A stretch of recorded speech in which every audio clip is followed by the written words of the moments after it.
Good evening. Welcome to the Somerville Redevelopment Authority meeting of April 22nd, 2025. My name is Phil Ercolini. I'm Chair of the Somerville Redevelopment Authority. I call this meeting to order at 5:32 p.m.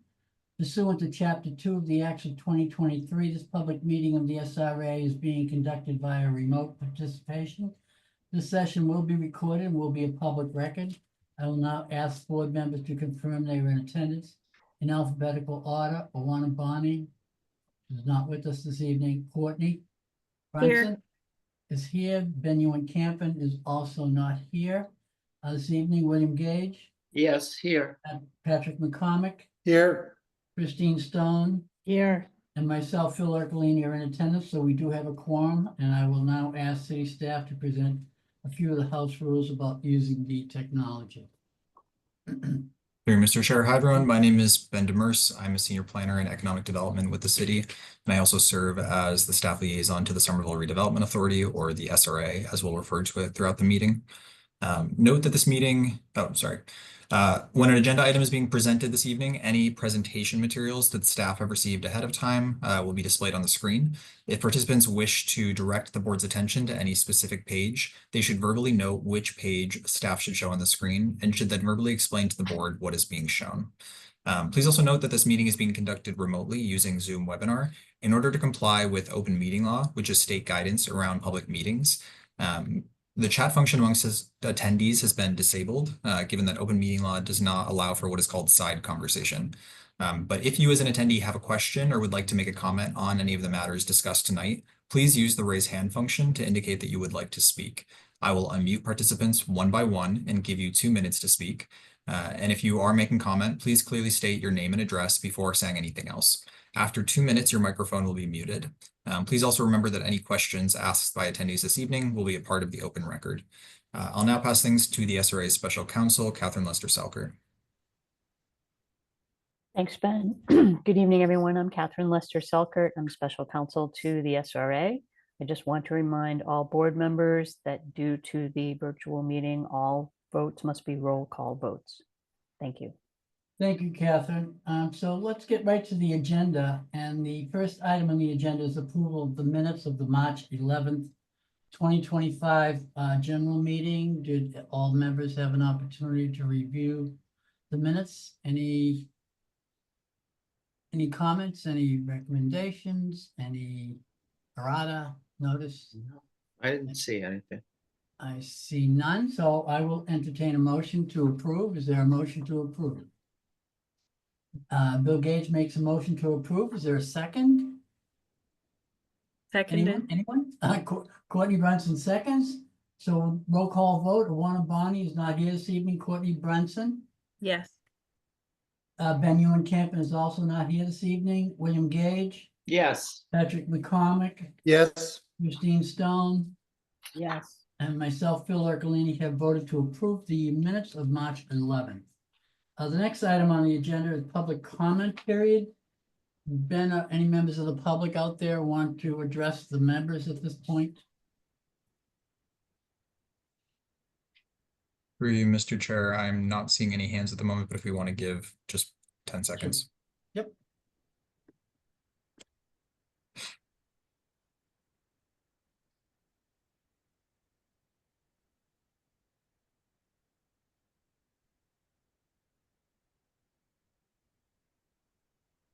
All right, I'm not seeing any hands. All right, thank you, Ben. The next item on the agenda then is item number 3, which is the Winter Hill Urban Renewal Plan. And the first item is item A, which is a review of the draft land development agreement for 299 Broadway. Yep, so through Mr. Chair to members of the authority, this is going to be my item for tonight.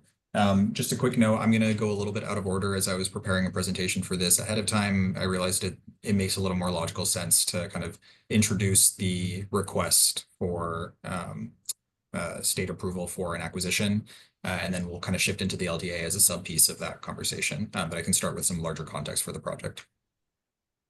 All right, Ben, well, whatever you think makes more sense. If you'd like me to move to item B, which is the review of the draft transmittal letter to to be sent to Commonwealth's Executive Office of Housing and Livable Communities, to request approval of the acquisition of the future Sewell Pocket Park and a request for a vote to approve sending this letter.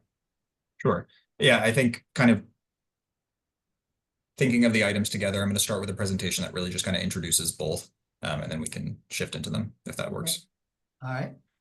All right, I'm going to have a lot of screen sharing this evening, and I know I sent a lot of materials ahead, so I ask for patience as I'm setting this up. That's one thing we have.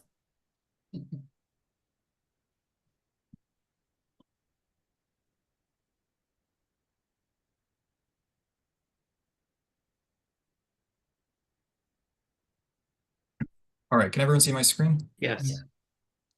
Perfect. So I'm going to be giving some updates this evening regarding the Winter Hill Urban Renewal Plan area, specifically the 299 Broadway redevelopment project. This is likely going to be the most substantive part of our agenda this evening. I'm going to start with some context just to reorient everyone to the project and for anybody who is watching as an attendee or watching after. And then I'm going to continue the conversation we started in February about a request from staff to acquire land that will become the future Sewell Pocket Park adjacent to 299 Broadway. I sent a memo about this ahead of explaining some of the intricacies of this request.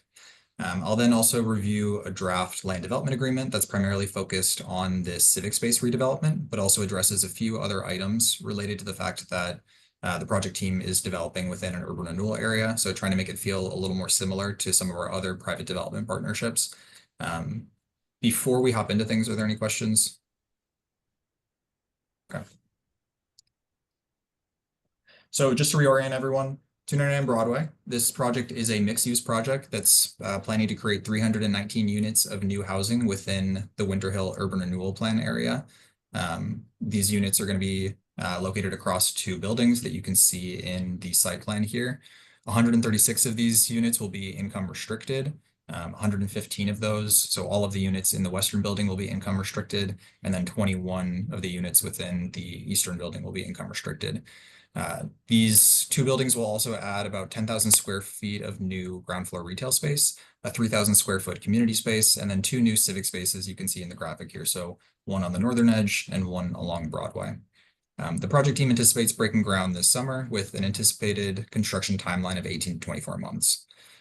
Though this project wasn't selected through an RFP, the SRA has acknowledged previously that it helps meet the goals of the urban renewal plan by introducing new housing, retail, and civic space to the neighborhood. And the project has received a comprehensive permit from the Somerville Zoning Board of Appeals, so approving the project to move forward. This is also a project that the city has invested a lot of time and resources into. So the affordable portion of this project has received funds from the city's Affordable Housing Trust.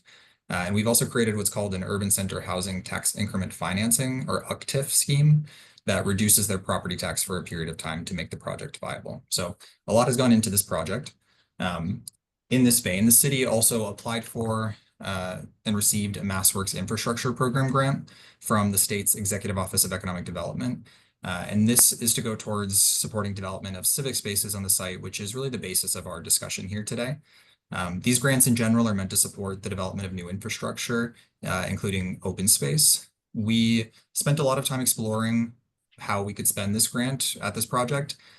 We came up against a couple of challenges. So one, when considering supporting the civic spaces on this lot, a lot of the work is meant to be done after the development of the building. So we were kind of pushing up against our grant timeline.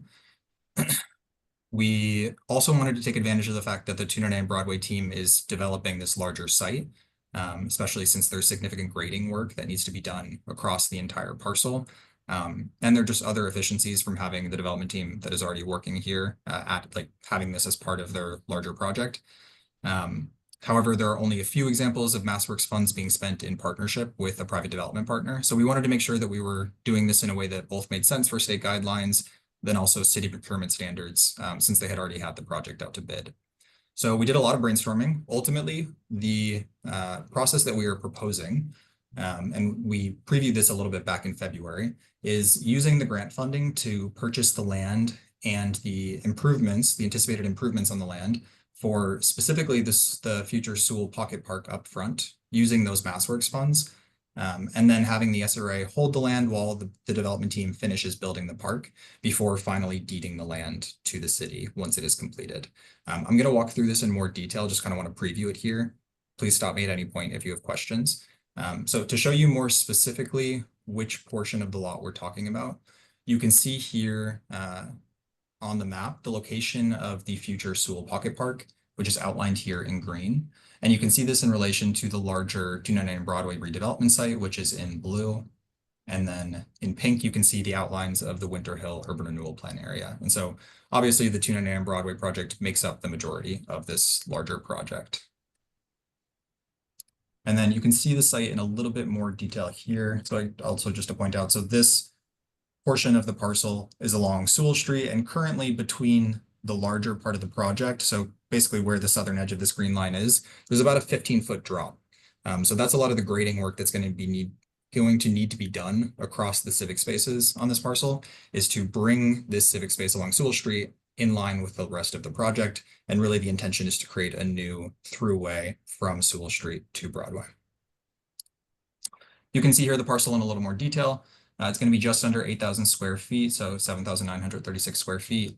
We'll have tree coverage, different seating space. I know it's a bit difficult on these graphics without color to see all this detail, but a lot of work has gone into this. It will be a great addition as a neighborhood park in this neighborhood.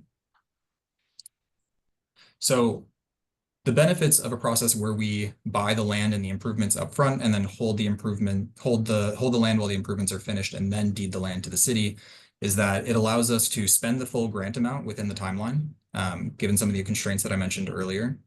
The development team would also be responsible for developing the civic space. So this simplifies coordination required for site grading, and it generally frees up staff capacity. And by acquiring the site, we would achieve public ownership, which is not required in the project's comprehensive permit, but this has been a big goal of the city, is to ensure that this site ends up being ultimately owned by the city, and a goal of the ward councilor. So wanting to make sure that that's something we're prioritizing in this process. I'll note that the space will still be maintained by the owner of the adjacent buildings, but it would be under city ownership. Right. And then the reason for requesting SRA involvement specifically in purchasing and holding the land is because from a procurement standpoint, it's easier for the redevelopment authority rather than for the city itself to hold the land while the developer finishes improvements. So just especially with the project already having been out to bid, the SRA has more leeway in how it enters kind of contracts for allowing for development of its land. The SRA also has some more flexibility in terms of negotiating the acquisition price, which I'll get into in a moment. But those were really the ideas for bringing the redevelopment authority on board. And again, I know this is quite a bit of detail. I'm really condensing, 18 months of these conversations on our end into this presentation. So we explored a lot of options, and this was ultimately the one that was most comfortable for the city, for our state partners, and for the that we thought had the greatest chance of being effective for the project to be realized. So in terms of the actual steps that would be needed to facilitate this process, for any acquisition in an urban renewal area, the current state regulations state that the SRA needs to obtain 2 appraisals. So we have ordered appraisals for the site. We received them back at $1.9 million and $2 million. As I mentioned, however, we have just under $2.5 million to spend. So we would like to use the remainder of the grant funding to support the anticipated cost of the improvements on the lot.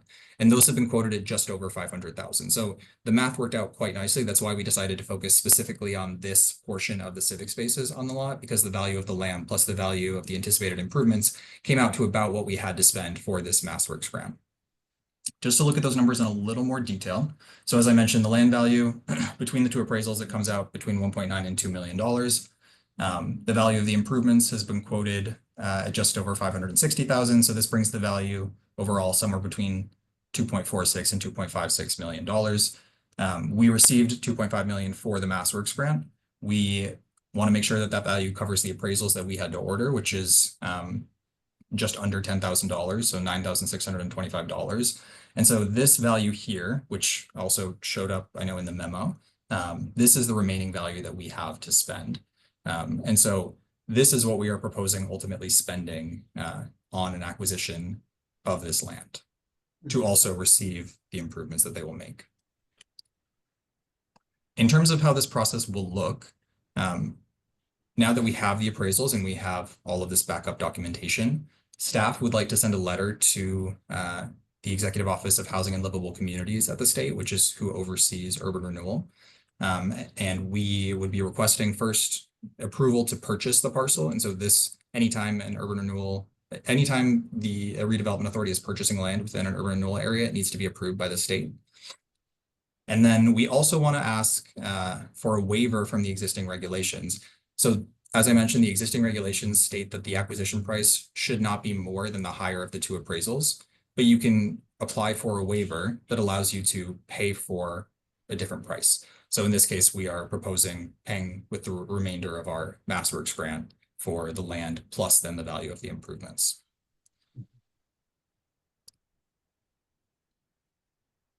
The process for getting the waiver from the regulation has two requirements. And this will be my last slide before we stop for a moment to just kind of talk more about things. The process for getting the waiver has two requirements. One is that the project needs to serve a high concentration of low and moderate income people. And then the second is that it must produce an exceptional public benefit not otherwise available. For the first of these requirements, this project is within what is identified as a low and moderate income eligible census block under HUD, meaning that more than 50% of households are low or moderate income. So this generally qualifies the census block for CDBG spending, and we feel comfortable based on conversations with the state that this will also allow us to meet their definition of serving a high proportion of low and moderate income households. The second is that the project produces a high proportion of public benefit. And so in this case, the public benefit not otherwise available is the creation of the civic space through the MassWorks spending. The urban renewal plan in this area specifically talks about a dearth of civic spaces, which this civic space will help to address. So we feel like we should be effectively able to make this argument with the state.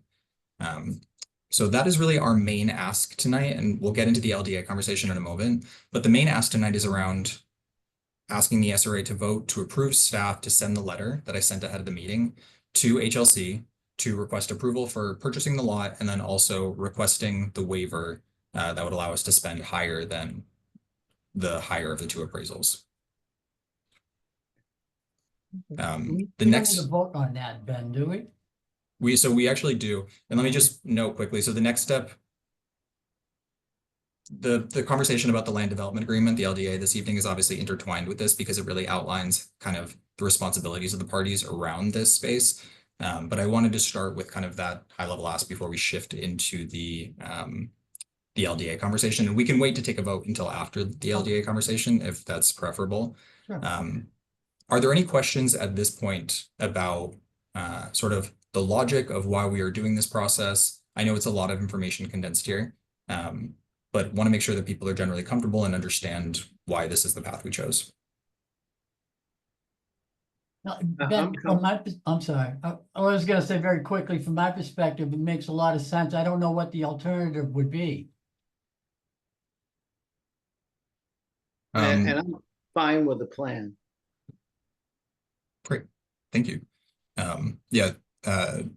Mr. Chair, so we've explored some alternatives. We don't have a great one, to be frank, for actually spending it within the timeline that we need to spend it within. Yeah. So we feel confident in our chances of receiving the waiver and being able to spend the full amount.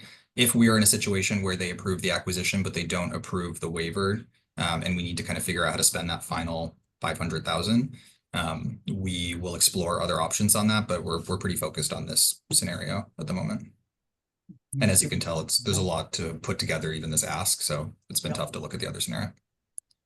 Any members have any questions or comments you'd like to make? Yeah, Courtney so has- I have a couple of small ones. The first of which, and actually both of them you maybe covered, Ben, in your documents. I was trying to review them in real time, but wanted to uplift them just in case other folks were curious. The first of which was the price. So I think you slightly referenced some type of negotiating power the SRA could have if the price exceeded what we were given in this grant. So just wanted to ask, if we would have the flexibility to get it within the 2.5, and if not, if that would be coming from our money monies or the other, and the second of which is what the nature of the improvements on the land are. I think you referenced some leveling work that had to be done, but wanted to see at least at a high level what the other improvements on the land would be that are valued at that 564,000. Yep. 1 second.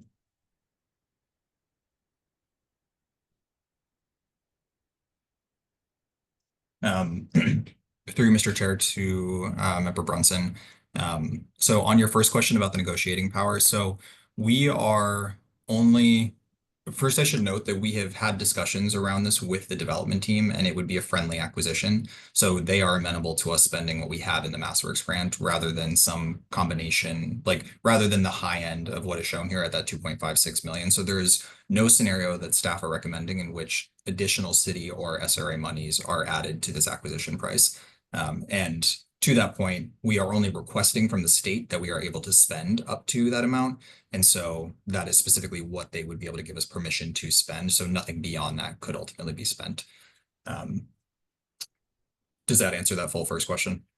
Yes, with the caveat, yeah, I think you said it explicitly. I don't think we would get anything else from the state, but if you confirm and feel confident that the city wouldn't have to put up more, even if the developers are friendly, that would be just good confirmation. But it sounds like you have that.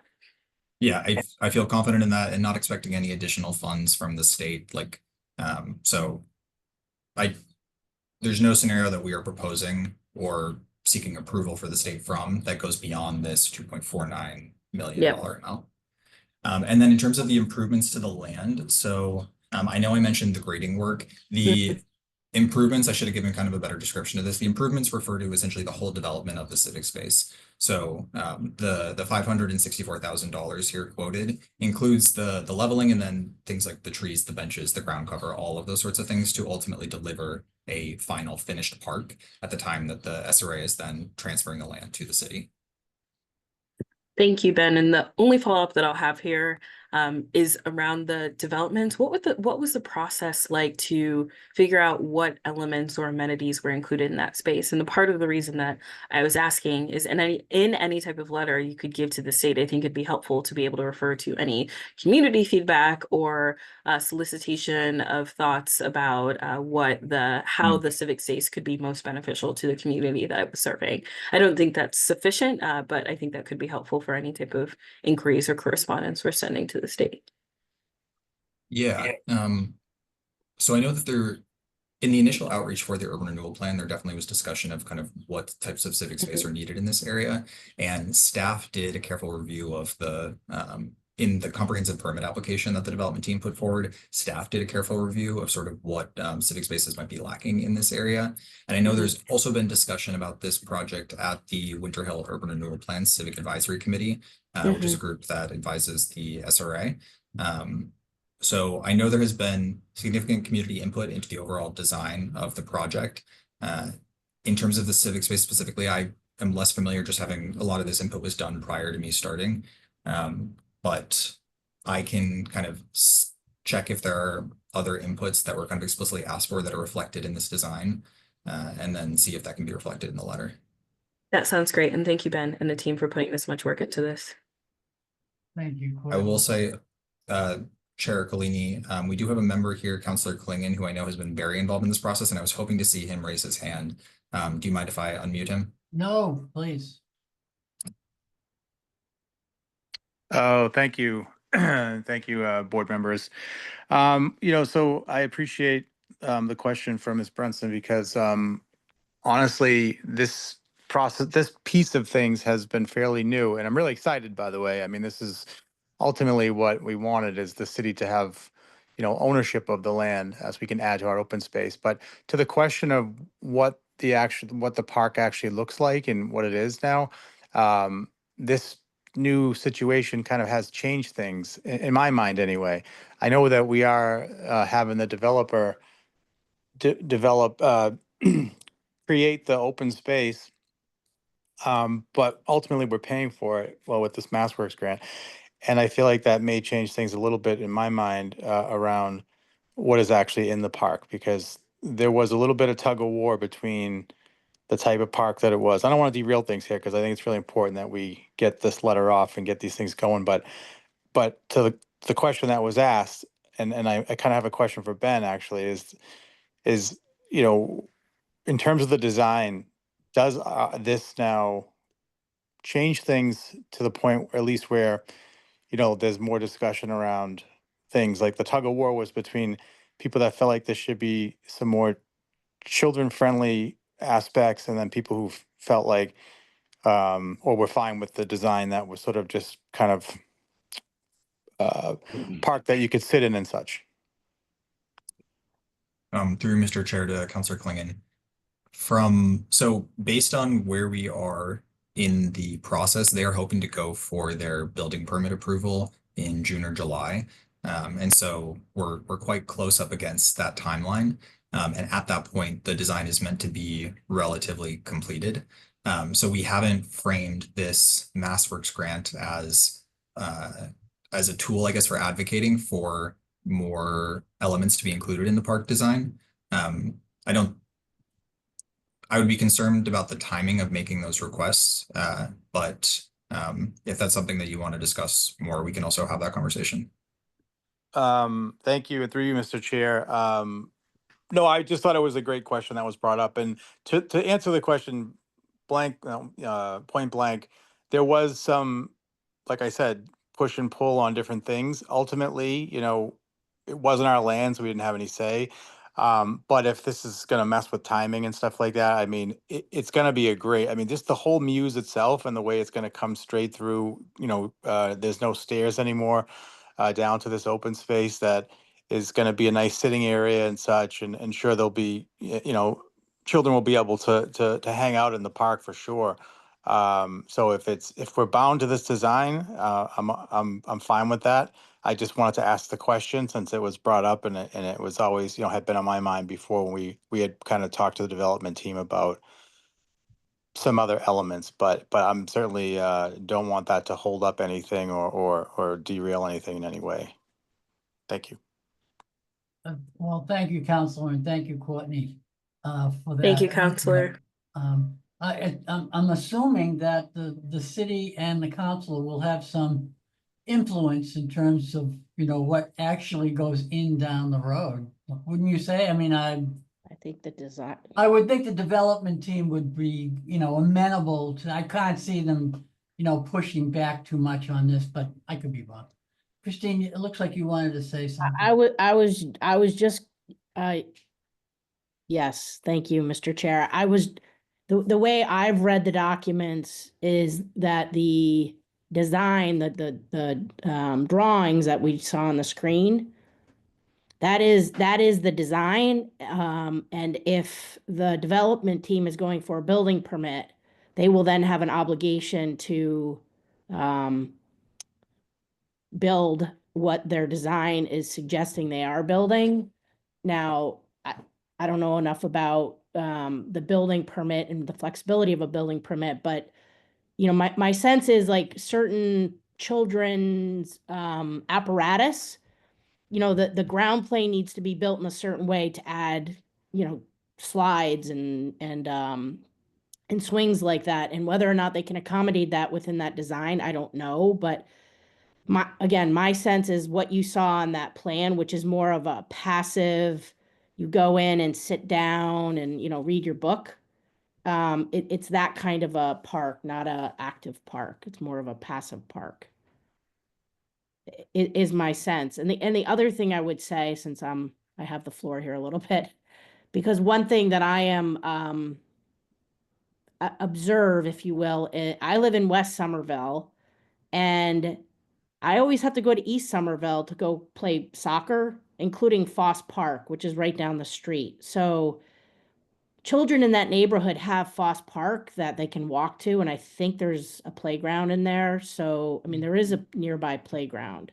And again, I don't live in that neighborhood, and I wasn't on the Citizens Advisory Committee, but I mean, they do have that Foss Park, which is not owned by the city, it's owned by the state, but it is a great asset for that neighborhood. And they have a pool in there, and they have, I'm pretty sure they have a playground in there. So, and that's very close by to this location.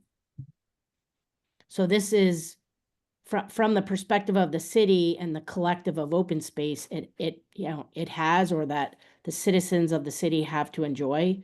This is like a little bit of a different feel than, say, Foss Park or Healy Field. There's also this Healy School that's very close, and they have a beautiful new playground as well. So that's one of my observations. Yep. Through the chair, can I ask maybe my fellow members, just given what we just mentioned, I know it'd be helpful to get some insight into if the process could be changed or reflect needs that community was looking for, but I'm wondering, when thinking about how this affects our vote, whether or not any of these concerns or wants for any possible modifications, if we even think that's necessary, would prevent us from taking a vote this evening on this, because at least from my opinion, I'll say explicitly, I'm comfortable moving forward with supporting the request. Okay. Members? Mr. Chair. Yep.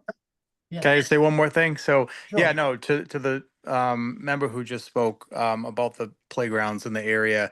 No, absolutely. I mean, we have Marshall Street Playground that's pretty close by. I wasn't trying to open any door to any lengthy discussion about parks. What I was simply was asking the city, because this deal is kind of a funky deal, which is a great deal. I just was asking the question because I'm all about transparency, and if anybody's listening and they remember those discussions, I want people to know that, you know, there was discussion regarding the type of park. So I guess my only other question, and I'm really happy that you're all talking about supporting this, is to the city is, are we bound, like, because they're gonna maintain the park though, but it's our land, like, so it is our park now. So when we go to redevelop the park at some point, are we, is there legal, are we bound in some way? Because the whole idea of this being you know, a public park is important to a lot of people, especially me. And I want to know what that looks like, say, you know, 15 years later when we want to do something to the park. Do you know that, Ben? Through Mr. Chair to Councilor Klingon, I am not sure. Oh, Kathy has her hand raised, who can probably speak more intelligently about this. All right, Kathy, go ahead. Hi, Councillor Klingon, through the chair. I would say that right now, the way our agreements typically get drafted, any change in the plan or layout of the civic space would need to go through another approval process, and we don't allow changes without that approval process, but they're not prohibited. I mean, right now, we draw up the maintenance agreements to say you maintain it as is unless we agree otherwise at some point. And if we do, you have to kind of go back to the process to get those changes improved and incorporated. But that is sort of changing the deal after the fact, but it could happen. Okay, I just want to make sure I'm being understood correctly. So they maintain the park. We own the land, but it will be their park to do, like, in perpetuity. Essentially, it's their park. No, I probably, if that's what you heard, then I didn't say it clearly. It's our park.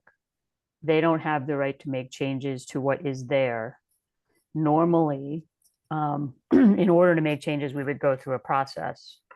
But if it's city-owned land, the process probably may not apply to the city. But I think what you were describing is if the community in 15 years decided they wanted something different, I would imagine the city would want to have some sort of a process to decide how to change it. So Oh, absolutely. So Right. similar to, say, the Kennedy School has basketball courts in the front lot, and there's a process ongoing to renovate and improve that land. And there's going to be multiple meetings, and they have to go through funding and grants and things like that, DPW. So I think what you're saying, Kathy, is that in 15, 20, 25 years, if there's a movement that park in the neighborhood or in the city, that the park is run down or isn't well used, it would go through a similar process that we've seen in some of the other publicly owned and publicly accessible areas of the city. Right, that would be my expectation. Okay. No offense. All right, perfect. Then I'll just say, through you, Mr. Chair, last comment, and is that I'm really excited about this. I'm really happy at the way the city was able to come up with this creative way to solve a bunch of little problems. And so, you know, I can't I can't say enough good things about this development team, and just want to go on record to say I'm really excited about this park and the fact that we will own the land. Thank you.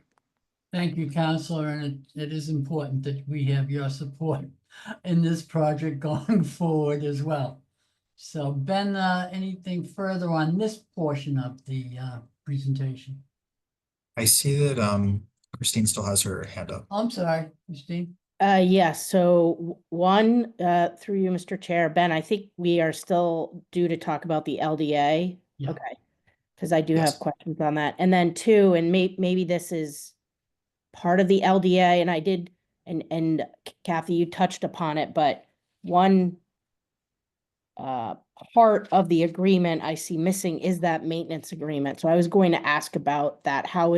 What is the document, or what is the relationship going forward between the city who owns the park and then the developer, or the, the property owner who is then going to be responsible for maintaining the park, and how does that relationship get documented? But maybe we can table that discussion until we get to the LDA, because I think it's sort of tied together. Through Mr. Chair to Member Stone, Kathy, do we want to answer on the LMMP, specifically the landscape management and maintenance plan? Because it's actually, it is mostly separate from the LDA. Like what I will. Oh, Go sorry. ahead. Go ahead. Go ahead. Sorry. No, I was just going to say, so for developments like this, where the developer is required to maintain this publicly accessible site, in this case is a publicly owned site, there are some instances where the site stays privately owned but is still publicly accessible. The maintenance requirements are similar, if not equal.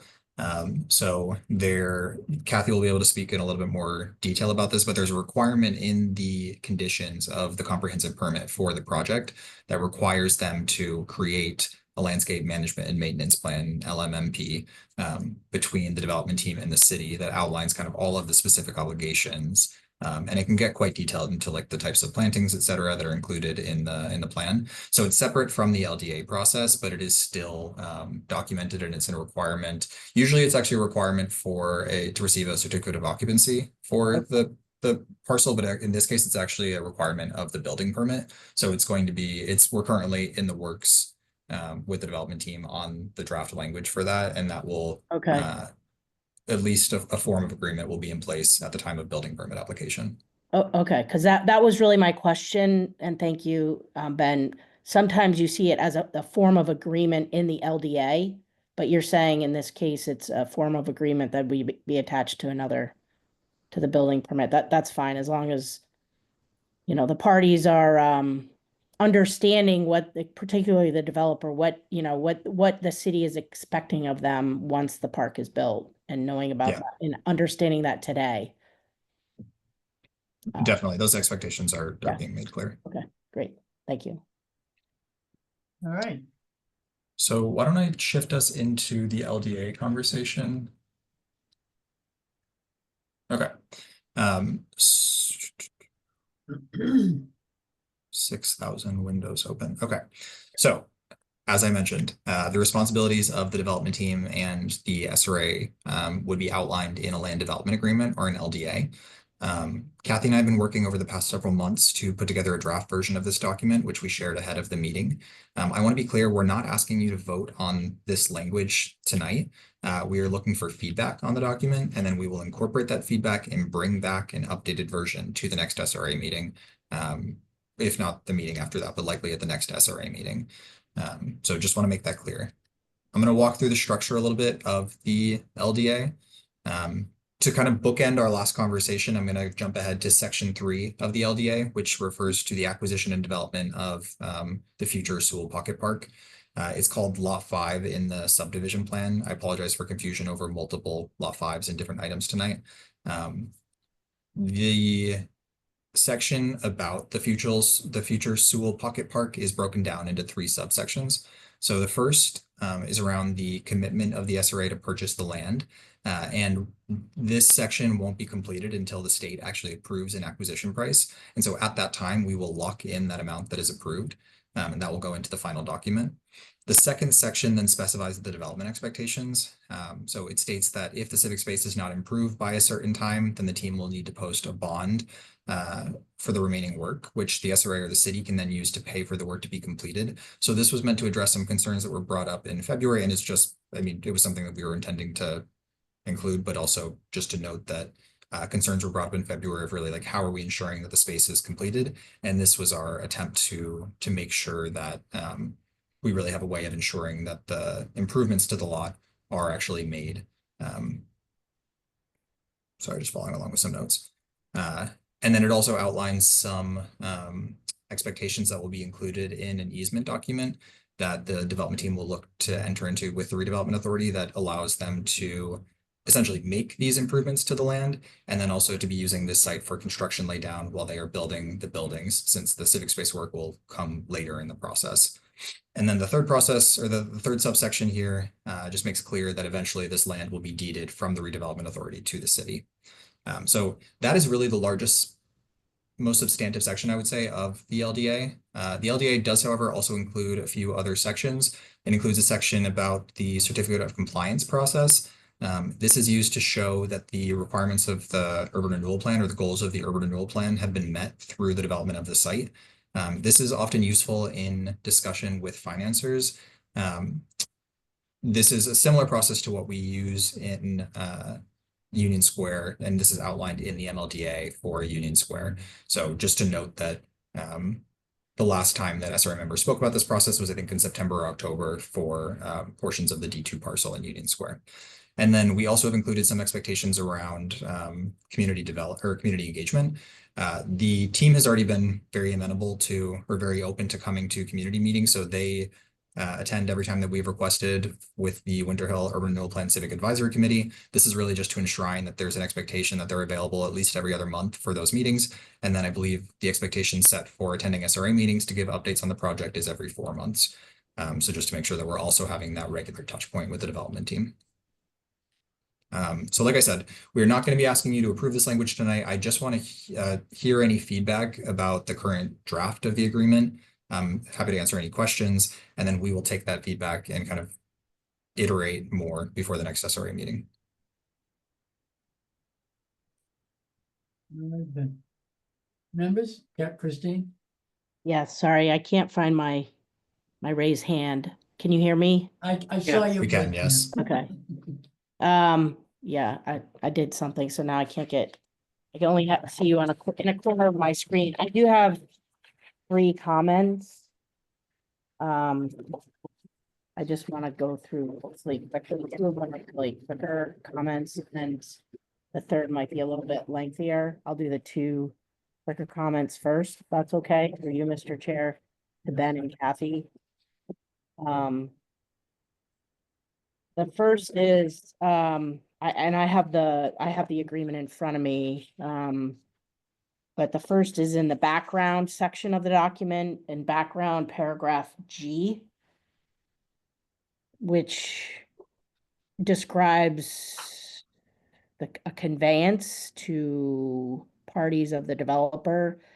And the way it is written, it's just a little bit confusing because it says things like, to one of the members of the sole member of the developer, and it's just super confusing because I read sole member of developer. I'm like, okay, there's one member, and then it's saying that's going to convey to one of the members of the sole member, which I think means that there might be 3 levels of entities, but I really honestly get really confused in that language. And I guess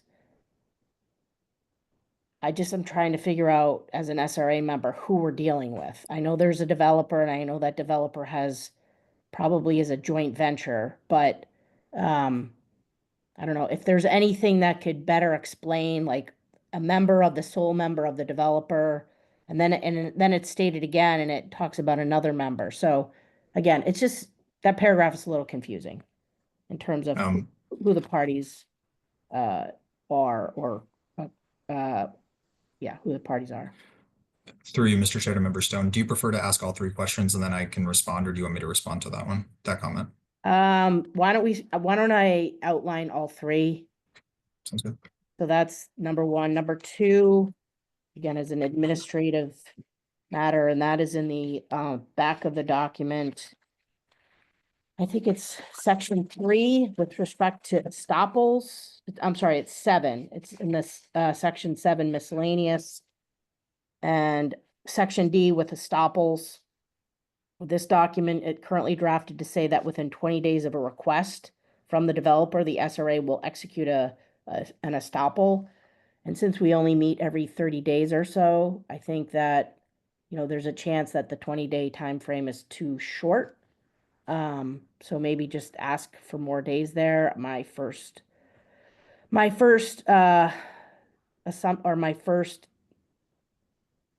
response to that would be, let's try for 45 days. Because that gives us enough time, within a 45-day period, this body would meet. And I imagine that in order for the SRA to sign an estoppel, we need to meet and vote at a board meeting.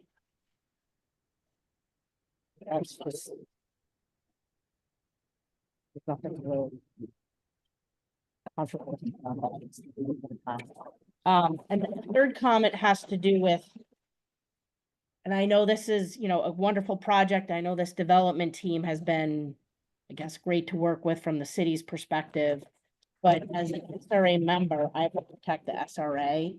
And I guess this third comment has to do with holding the developer, or making sure that the developer, or that the city and the SRA are protected in terms of having the developer complete the work as anticipated in the LDA.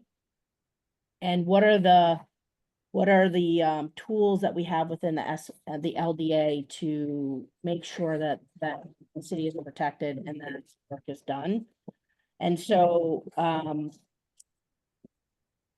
there is in this agreement this idea of an event of default, that if the developer defaults on their obligations under the agreement, one of those, with the main obligation being completing the part as intended, that the SRA has the ability to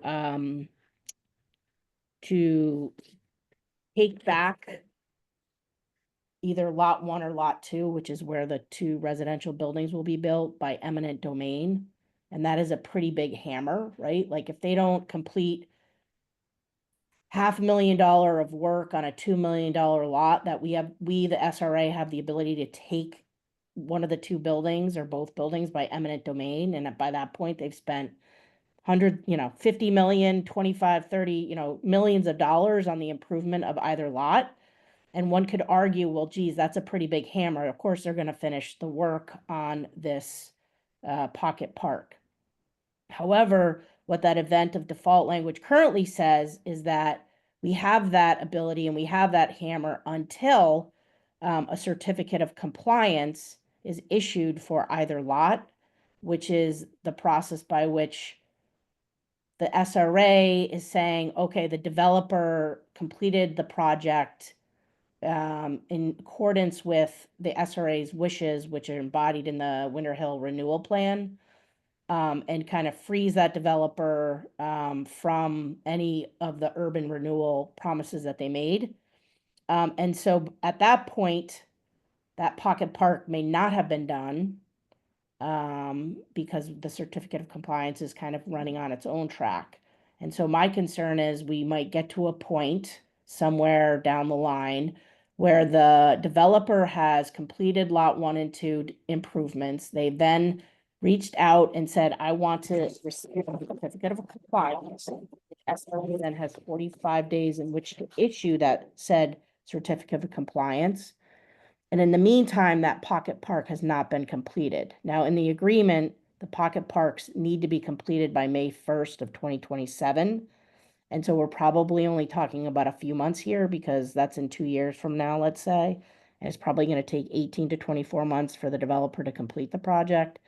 But I think we're at that point where we are unprotected in the sense of ensuring or having some teeth in the developer to ensure that they complete the work.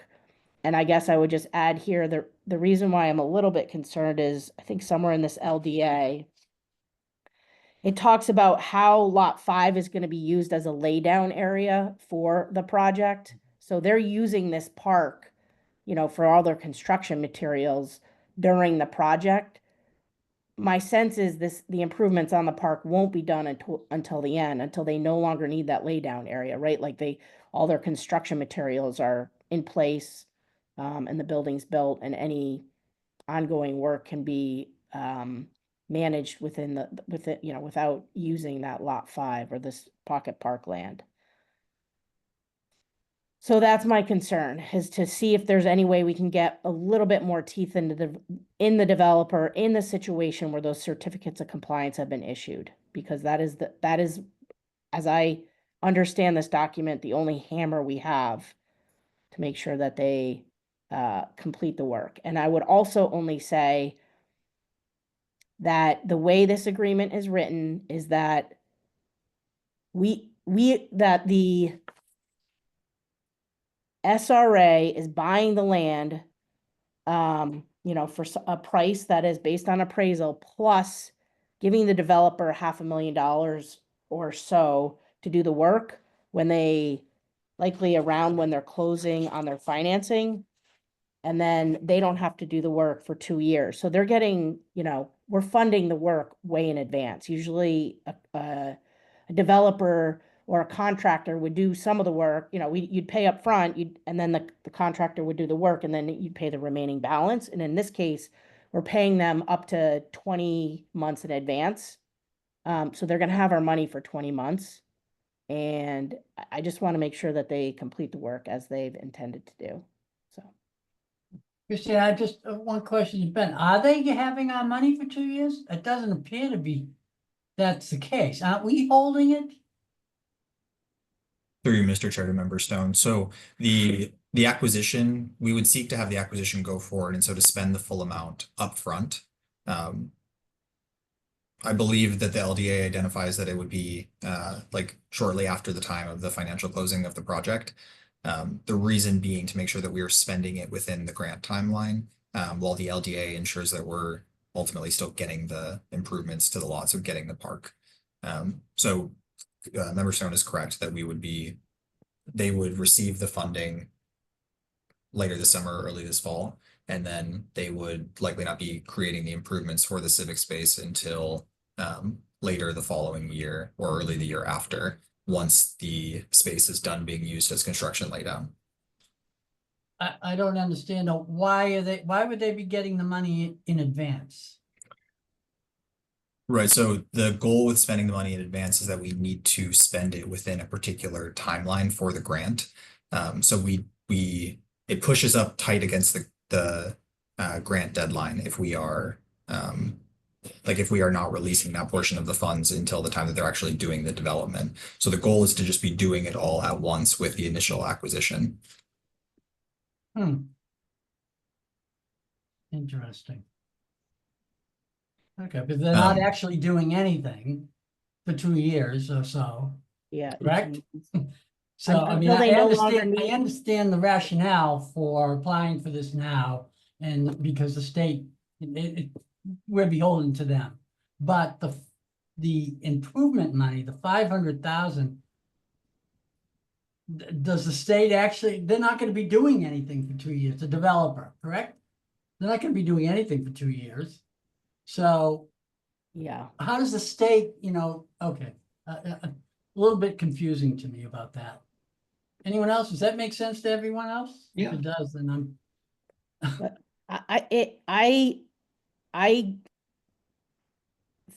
I mean, I get that I'm sensing this is some of the difficulty that Ben and others within the city had with trying to figure out how to, get the grant money, how to deploy it and get the pocket park while at the same time, the developer is going down their timeline in terms of their own financing and partnerships and design process. So, you know, I'm willing to step on the train and say, fine, we'll, you know, let's close on the land and give them, you know, 2 points, whatever, 5 million, 49 million, when we need to do it to work within the timeline of the state grant. But at the same time, now we've given you the money in advance. So let's put the appropriate belts and suspenders on the developer so they actually do what they say they're gonna do. Through you, Mr. Chair, to Member Stone. So just to note, so the intention with the bond, like requiring them to post the bond if the civic space work is not done by a certain date, is particularly to address this. However, we can add stronger teeth to the LDA. So I think we could either we could potentially ask for like an additional percentage on top of the bond amount that is posted. I'm curious to hear if there are other ideas also, and I see that Kathy also has her hand up. I don't know if you want to make a comment first, Kathy. Well, yeah, I was just going to say, Ben, is like the situations that I'm thinking of, we have issued a certificate of occupancy conditioned on a bond to like a temporary, and they can't get their final until it's built, and we hold a bond in between. But I think Christine's raising a really good point about the certificate of compliance.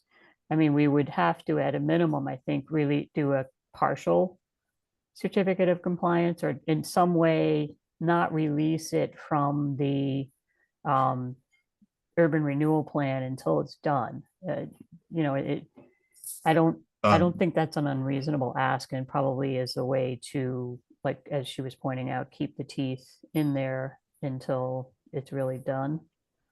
Yeah, I just want to make sure this is understood. So the certificate of compliance is that the certificates of compliance that Christine's referencing are for lot 1 and lot 2. So for the building lots, there's no Okay. certificate of compliance that needs to be issued for the civic space. So there's no like early issuance of a certificate in that case.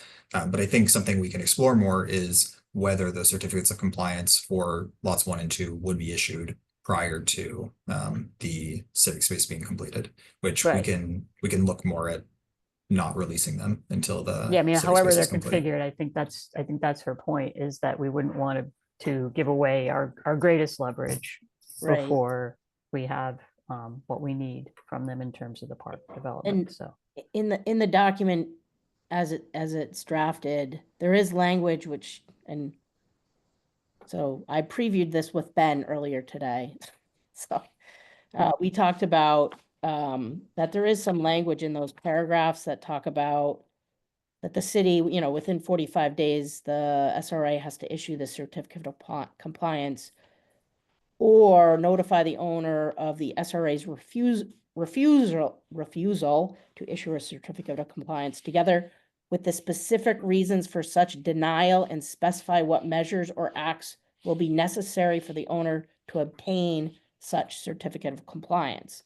And I said, well, is that language, does that keep the hook in them? And Ben and I agreed that no, we can't answer that question. We're not lawyers, but that, you know, could there be some language in that section of the document which says, you know, for avoidance of doubt, you know, one such issue that would hold up a certificate of compliance would be, you know, the non-completion of the improvements of lot 5 or something like that.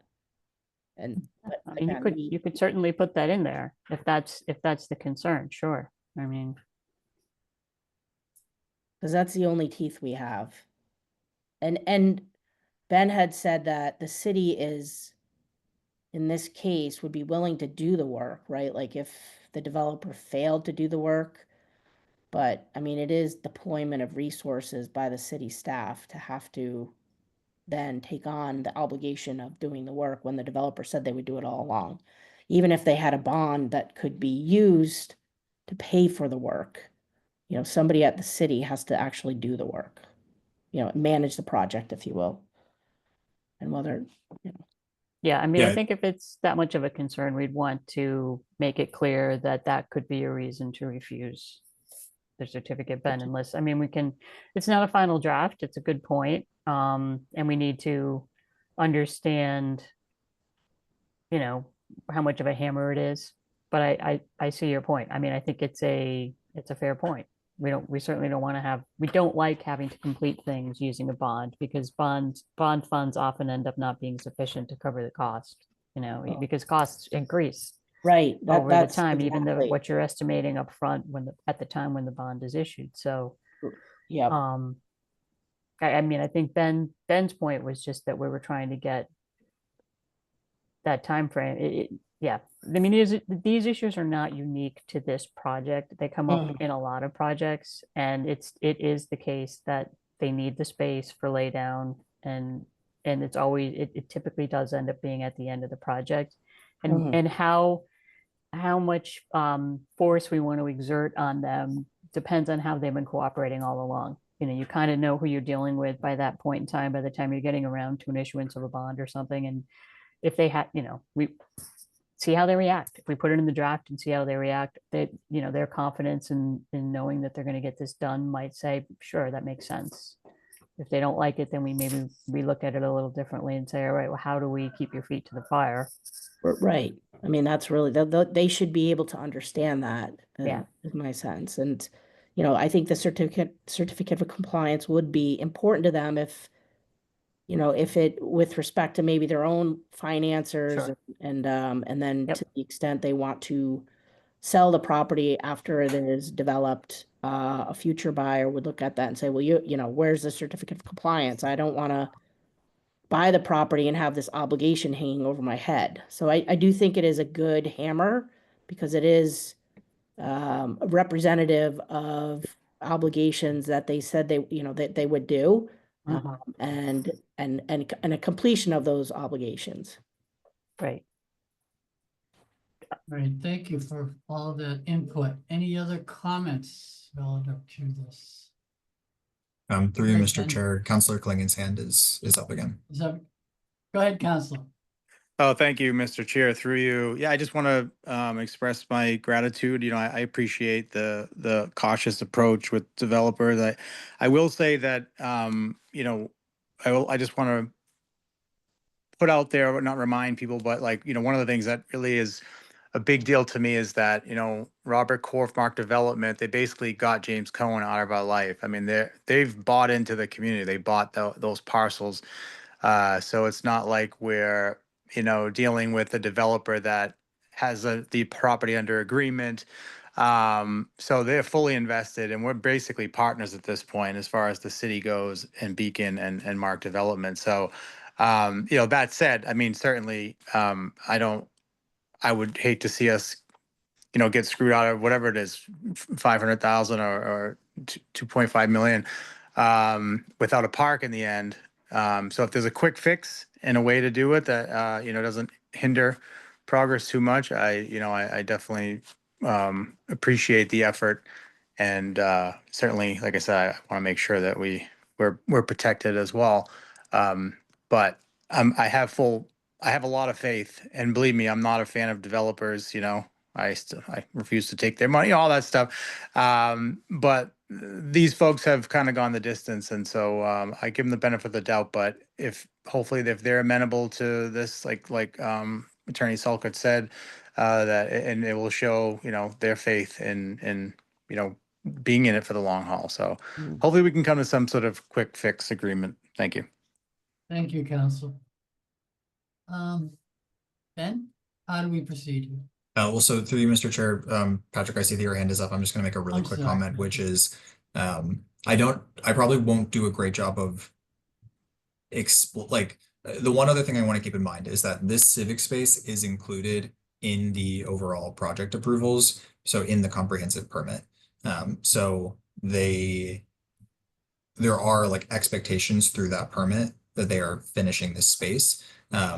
I do understand, like, even within that permit, it is somewhat separated from the final COs for the buildings, but I will also try to kind of get a better understanding or be able to better articulate how that also kind of holds their feet to the fire in terms of finishing that civic space as part of the overall project.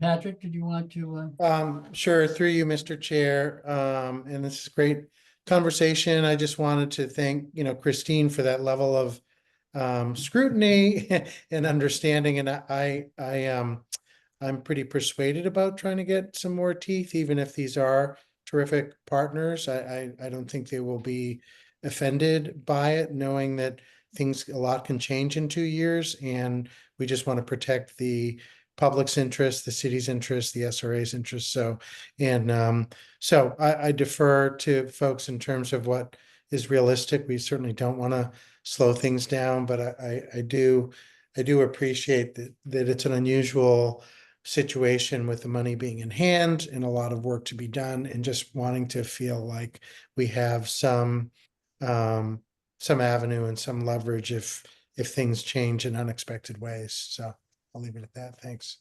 Thank you, Patrick. Any other comments? Through Mr. Chair, I do really want to quickly respond to Member Stone's first two comments. So just about the confusion about the parties of the language that essentially says like a member of the sole member of developer. Understood that there's some confusion there. So the way that this structure currently looks is a joint venture between Beacon Communities, Mark Development, Samuels and Associates, and then Rise Together. So it's 4 separate entities. And then the main players at the table are Beacon Communities, which is developing the Western building, so building A, the fully affordable building, and then the other project, building B, the mixed income building, that is a joint partnership between Mark Development and Samuels and Associates. So those are the kind of different entities that make up that joint partnership. From my understanding, once the development actually begins, the land will be transferred, and this is kind of outlined in that background paragraph, to the owners. So there will be a separate owner for each of the different building parcels.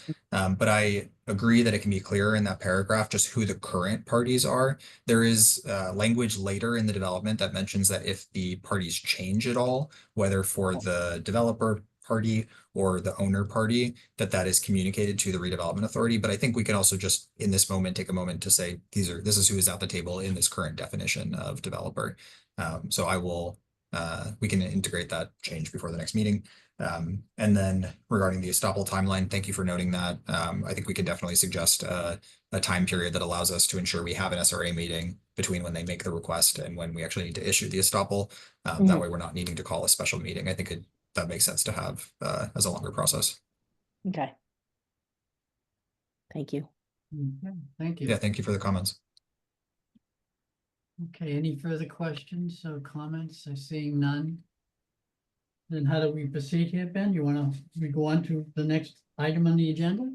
So now that we've talked through both, and I think it made sense to talk through both before taking any votes. But at this point, we would request a vote to send that transmittal letter to kind of start the process with the state. So I'm going to bring up specific language that we would request to use.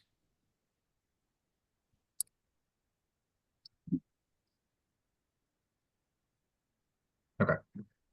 So the language that Kathy and I drafted, Kathy really gets responsibility or credit for the formality here. So asking the chair to request a motion in a second to authorize staff to send a transmittal letter to the Commonwealth's Executive Office of Housing and Livable Communities with the following requests. So approval to acquire a portion of a parcel of land currently known as Somerville Assessor's Parcel 70-D-5 at the 299 Broadway development, consisting of 7,936 square feet as shown in the design for the future Sewell Pocket Park lot. And then also a waiver from Regulation 760 CMR 12.041 to allow the SRA to pay $490,375 more than the higher of 2 appraised values for the lot as permitted by 760 CMR 12.07 paragraph 3. That final reference to the regulation is talking about the process for requesting a waiver. So this is the specific language that we would look for a vote on. Okay, any questions from any member and comments from members before we move on the vote? Okay, seeing none, then I'll entertain a motion to approve item number 1, which is the approval to acquire the portion of the parcel. And item number 2, we'll do it in concert, I guess, a waiver from Regulation 760 CMR 12.04 to allow the SRA to pay the $490,375 more than the higher of two appraised values for the lot is permitted by 760 CMR 12.07 paragraph 3. So is there a motion to approve? Motion to approve, so long as I don't have to repeat all of those sentences. Courtney Brunson makes a motion to approve. Is there a second? Second, Christine Stone seconds. We'll do a roll call vote. Alana Bonnie is not here this evening. Courtney Brunson. Yes. Ben Ewan Campen is not here this evening. William Gage, Yes. Patrick McCormick, Yes. Christine Stone, yes. and myself, Phil Ercolini, have voted to approve the items. I apologize for my landline. The spammers are at it again. Okay, so that being done, the next item on the agenda is item number 4, which is 90 Washington Street, the demonstration plan project plan. So the status update, Ben, would you be giving us that, or Ted? Through Mr. Chair, I will give that update this evening. And I just want to say a quick thank you again. I know that was a lot of content to cover and a lot of getting up to speed on this project. So I appreciate the conversation on that item. Okay, let me pull up the presentation slide again. This is going to be a shorter update, given that we also need to discuss the AUL afterwards.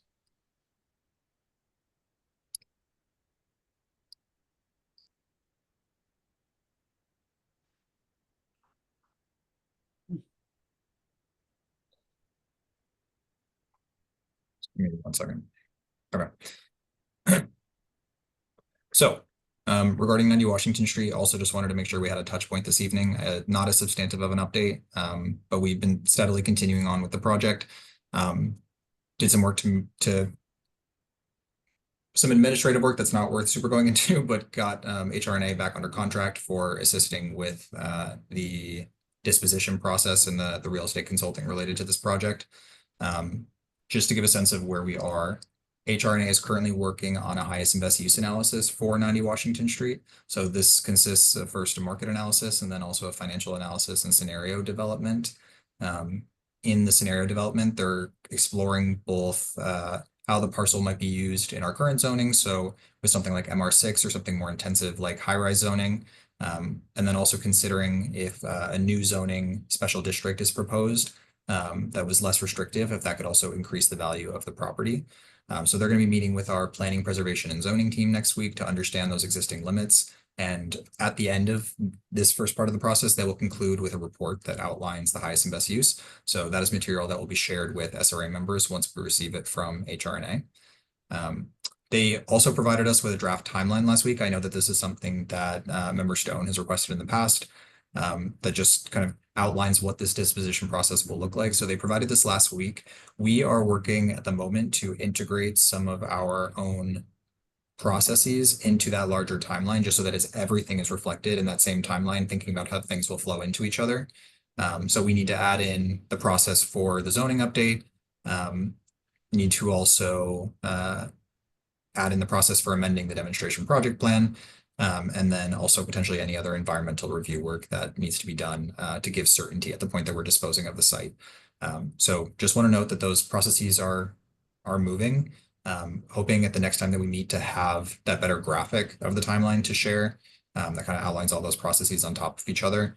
I also want to note, Kathy and I will be meeting with Corcoran Jennison next week regarding the draft license agreement that was sent to their team for the portion of 90 Washington Street that includes the parking and the trash access area for 84 Washington Street, and then also the kind of berm and grassy area on the southern part of 90 Washington, the southeastern portion of 90 Washington Street.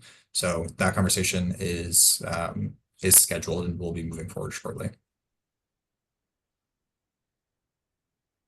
So I apologize to not have a more substantive update on this. Hoping to very soon. Just want to make sure that have everything in order when I'm actually giving that update, and a lot of our kind of planning time for this went to 299 Broadway this month.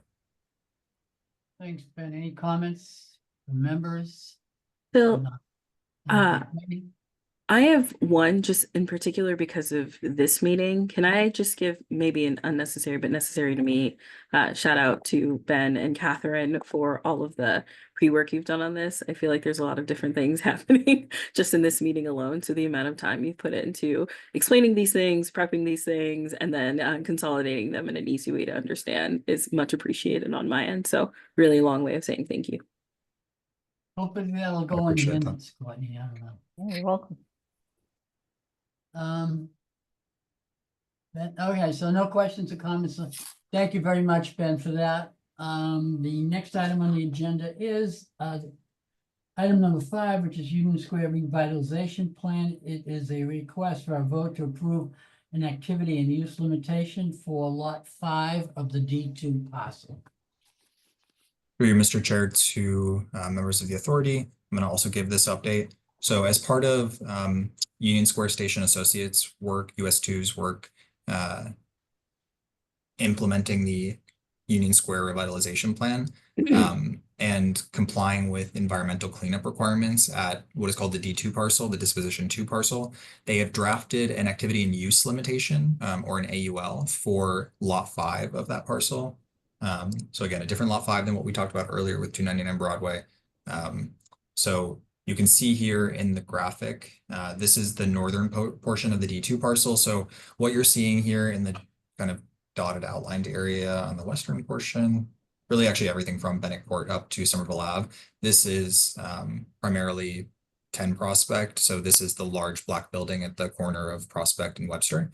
And then south of Bennett Court here is where you start with 20 Prospect. So this is the lower of the 2 residential buildings. And then just out of sight in the image here would be the residential tower in Union Square. So lot 5 over here on the eastern part of Milk Alley is the portion of the site that the Redevelopment Authority still owns from back when the Redevelopment Authority gathered all of the existing parcels together to compile into the D2 parcel and then disposed of the parcel, those different portions of the parcel to US2. So it's relatively small. I don't have an exact size on here. I believe it's probably 7,000 square feet. The SRA and neither the SRA nor the city at this moment have an active redevelopment plan for this parcel. The city does own the adjacent 9 to 11 Allen Street. So there are kind of conversations about combining these at some point to do a redevelopment. We just haven't had capacity for that. And the city-owned land here is outside of the urban renewal area. But at some point, we'll likely come back to this conversation. However, in the short term, the conversation today is just about the activity and use limitation being placed on lot 5. For anyone not familiar, an AUL, as their name implies, it essentially enshrines any limitations on any activities that can occur on the site or like land uses for the site.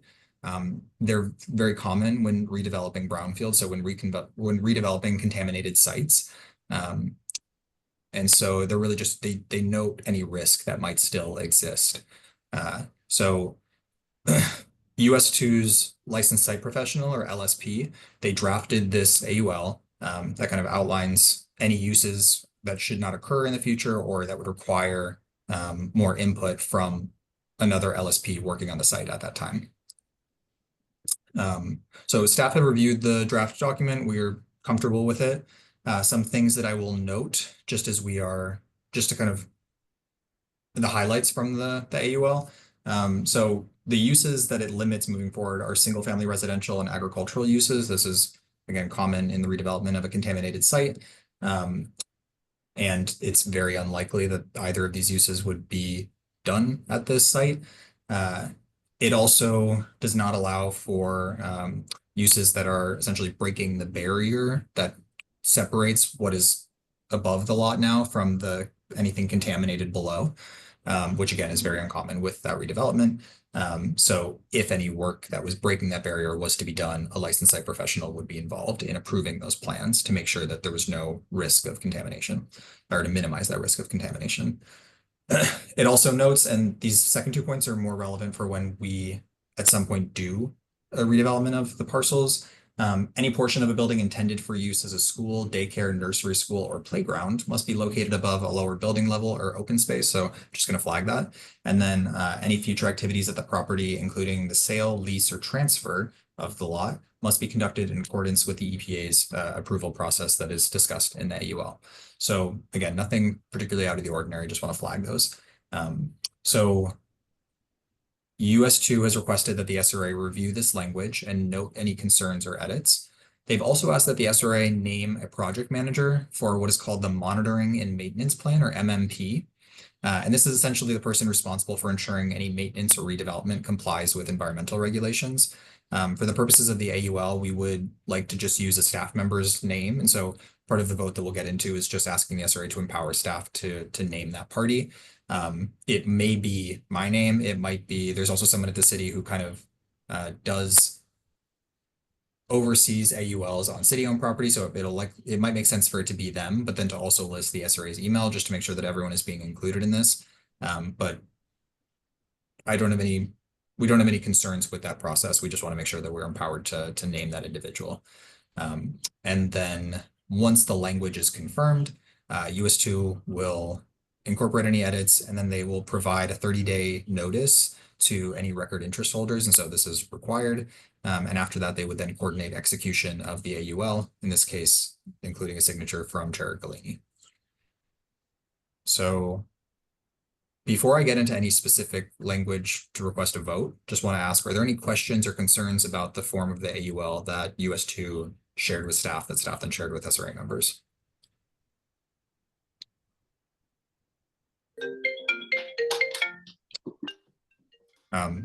Christine? Christine? Sure, yes, thank you.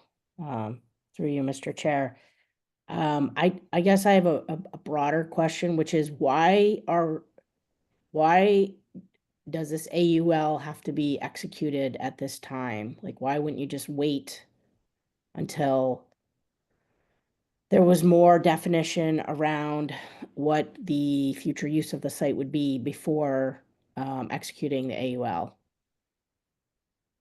Like, why do it now? Is it something that US2 needs? That's really my question, because I get if this site is contaminated, you know, that if you either clean it up or you put an AUL on it. That's, I think, right. But why do we need to deal with this now? Because the AUL, I don't know.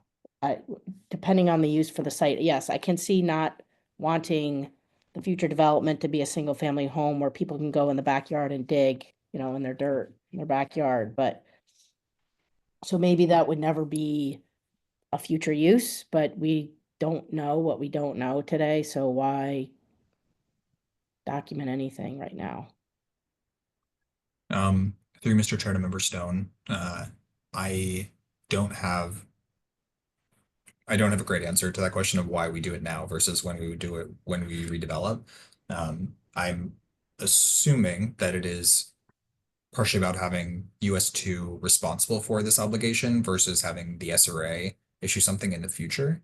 But I also I don't know the full extent of the obligations that occurred at the time that US2 was starting to develop D2, and whether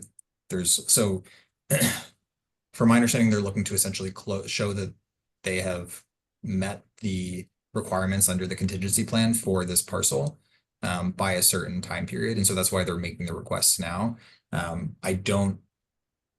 If they are the ones to do the process, I think they have like a target goal for when they're trying to show that, versus if it's being done at the time of redevelopment, then the redevelopment authority would be the ones to take responsibility for that. And I would have to look, sorry, I'm just gonna mute you, Bill, I apologize.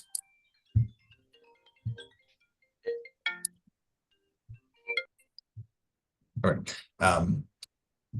I would need to ask for more clarity from US2 about like what their understanding of their obligations are for filing these AULs and closing out the contingency plan for the overall D2 parcel.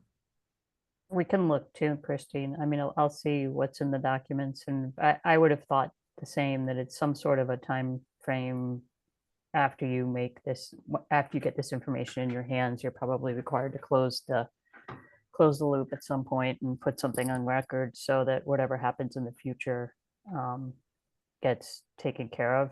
And I would imagine that's why they're asking us to designate someone to monitor, make sure that it just doesn't get forgotten about. But it's an area that I'm not as familiar with, but nobody does anything out of the goodness of their heart, right? So there's Yeah, I'm gotta just- be right, like, I a can see reason why why- they're doing it. Right, like, okay, what, I guess, if this is a property still owned by the SRA, they're like, what do they care? Like, that's what why do they need us to do this AUL right now? Maybe, or to execute this AUL right now, because it's an SRA property, it's not their I can see if it were their property and they just need us to review it because it was never contemplated in the urban renewal plan or something, but just, does that, No, the yeah, I don't. the question makes sense. I just to be frank, I'm not familiar enough with the overall structure. I don't believe that they would do it without being required to do it. So from my understanding, Law 5 has been included in their overall requirements for like their contingency plan requirements. But I don't have that great context. So let me reach out to Greg Garczewski from US2 and just Yeah. ask for essentially a memo that better describes it from their end. Right. I do know that they were aiming for June 20th as the goal date of having the document executed, which based on the May SRA meeting, that should be feasible if we still meet on May 13th. If they also need to push it back, they can. I don't think that should be an issue. Okay. All right, so we can defer this until the May meeting. Great. Okay. Does that meet everyone's concerns? Okay. All right, nothing more on that. Then the next item is any items not reasonably anticipated by the chair. I have nothing. And then the next item is item number 7 is the meeting adjournment. So unless there's any questions or comments, I'd entertain a motion that we adjourn. Is there a motion? Motion. Courtney makes a motion. So excited. Good times going. And Patrick seconds. So a roll call vote. Luana Bonney is not here this evening. Courtney Brunson. Yes. Ben Ewan Campen is not here this evening. William Gage. Patrick McCormick. Yes. Christine Stone. Yes. And myself, Phil Ercolini, have voted to adjourn. Thank you all. Thanks, Christine, once again. Thanks, everyone. Thanks, everybody. MVP. Thanks. Thank you.